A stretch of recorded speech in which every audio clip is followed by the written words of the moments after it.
America అధ్యక్ష బరిలోకి enter అవుతున్న కమలా హారిస్ గురించి కొత్త విషయాలు తెలుస్తున్నాయి. తమిళనాడు మూలాలున్న కమల అగ్రరాజ్యానికి అధ్యక్షురాలైతే ఆ ఘనత సాధించిన తొలి భారత సంతతి నాయకురాలిగా రికార్డులకు ఎక్కుతారు.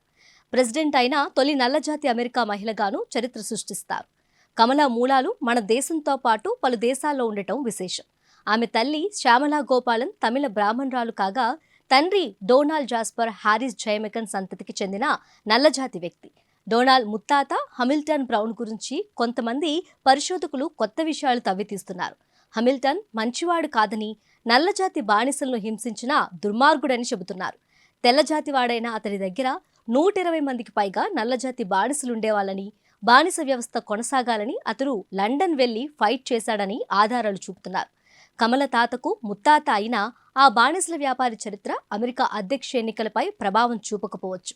అయితే తను అణిచివేతకు గురైన నల్లజాతి మహిళనని చెప్పుకునే అవకాశం కమలకు లేకపోవచ్చు. అమెరికా ప్రస్తుత అధ్యక్షుడు జోసెఫ్ బైడెన్ అనారోగ్య కారణాలతో ప్రెసిడెన్షియల్ ఎలక్షన్స్ నుంచి తప్పుకున్నారు.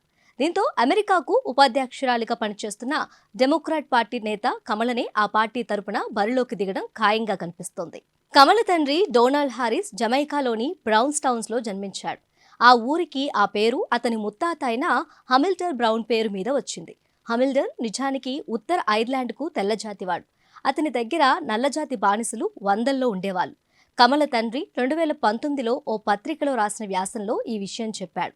నార్త్ ఐర్లాండ్కు చెందిన చరిత్రకారుడు స్టీఫెన్ మెక్క్రాకెన్ హమిల్టన్ గురించి మరిన్ని వివరాలు వెలికితీశాడు.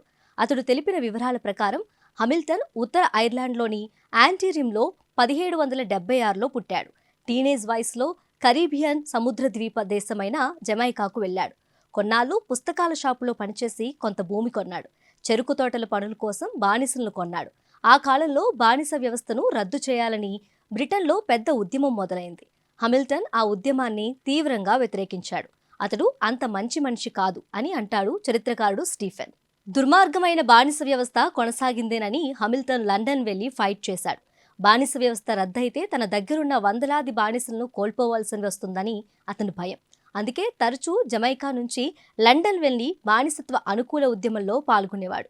అయితే అత్యంత అమానీయమైన బానిస వ్యవస్థను రద్దు చేయాల్సిందేనని బ్రిటిష్ ప్రభుత్వం నిర్ణయించింది. బానిసలను వదిలేసినందుకు పరిహారంగా స్లేవ్ కాంపెన్సేషన్ యాక్ట్ కింద హమిల్టన్కు 24,000 పౌండ్లు చెల్లించింది.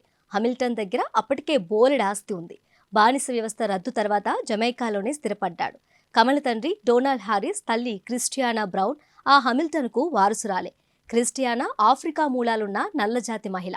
అమెరికా సహా పలు యూరప్ దేశాల్లో తెల్లజాతి యజమానులు తమ దగ్గర పనిచేసే నల్లజాతి మహిళలపై అత్యాచారాలు చేసేవాళ్ళు.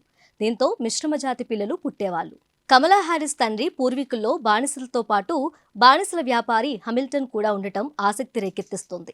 కమల ముత్తాత చేసిన పాడు పనులు ఎన్నికల్లో ఆమె గెలుపు అవకాశాలను దెబ్బతీస్తాయని డెమోక్రాట్లు చెబుతున్నారు.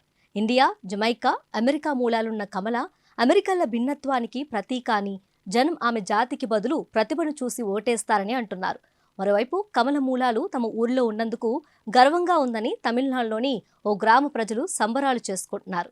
తిరువారూర్ జిల్లా తులసేంద్రపురంలో కమల ఫ్లెక్సీలు ఏర్పాటు చేసి ప్రసాదాలు పంచిపెడుతున్నారు. ఆమె అధ్యక్ష ఎన్నికల్లో గెలవాలని పూజలు చేస్తున్నారు. కమల తాత విపి గోపాలన్ 90 ఏళ్ల కిందట ఆ ఊరు వదిలి చెన్నైకి వెళ్లిపోయాడు. అతని కూతురు శ్యామల ఉన్నత చదువుల కోసం అమెరికా వెళ్లి డొనాల్డ్ హారిస్ ను పెళ్లి చేసుకుంది. శ్యామల హారిస్ దంపతులకు కమలతో పాటు మాయా అనే మరో కూతురు పుట్టింది. శ్యామల 2009లో చనిపోయింది. కమల లాయర్ కావటం, రాజకీయాల్లోకి రావటం వెనుక తల్లి కీలక పాత్ర పోషించింది. తమిళ బ్రాహ్మణ, యూరప్ శ్వేతజాతి, అమెరికా నల్లజాతి మూలాలతో వైవిధ్యభరితమైన నేపథ్యమున్న కమల డొనాల్డ్ ట్రంప్కు గట్టి పోటీ ఇస్తుంది. తాజా నేషనల్ సర్వేలో ట్రంప్కు 42% మంది, కమలకు 44% మంది మద్దతు పలికారు. ఇదే వేవ్ ఎన్నికల వరకు కొనసాగితే గెలుపు గ్యారంటీగా కమలదే.